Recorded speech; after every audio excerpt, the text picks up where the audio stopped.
Lấy lịch thi sao mà sai thư công tơ châu một tiết bà cái bàn kiên lẩu đá mặt mình quay cho một môi pro bây giờ nào quay cho một đồng bằng mặt quay tăng từ bầu mà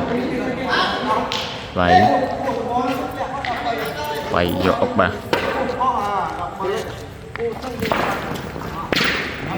ốc bà lấy sang cô hồng quay với son sắt vinh giờ ốc vinh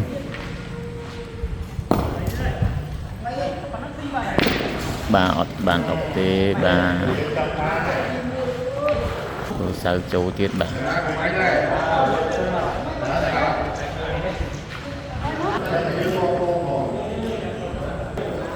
đây là châu muối bà lời cô không có tàu vay đi đấy mà vậy bàn ốc đang bà lời vay vậy mới xì mùi ốc cp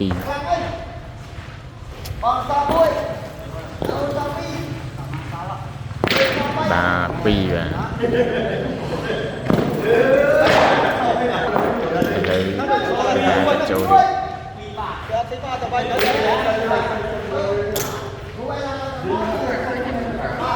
đây là châu đào châu ổ nè châu này tiền đi và đây mặt của vật phải cái chân đi như thế này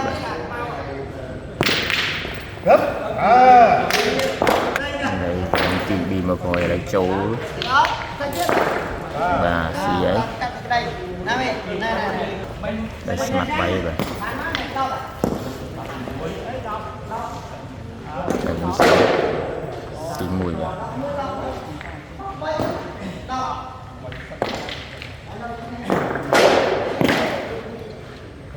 chồng á khóc bật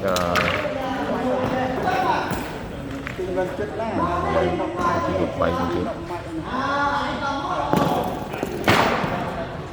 khóc bật cái bộ này vừa quay khôi thì sao sắt rồi quay thử bà làm chút muối chồng á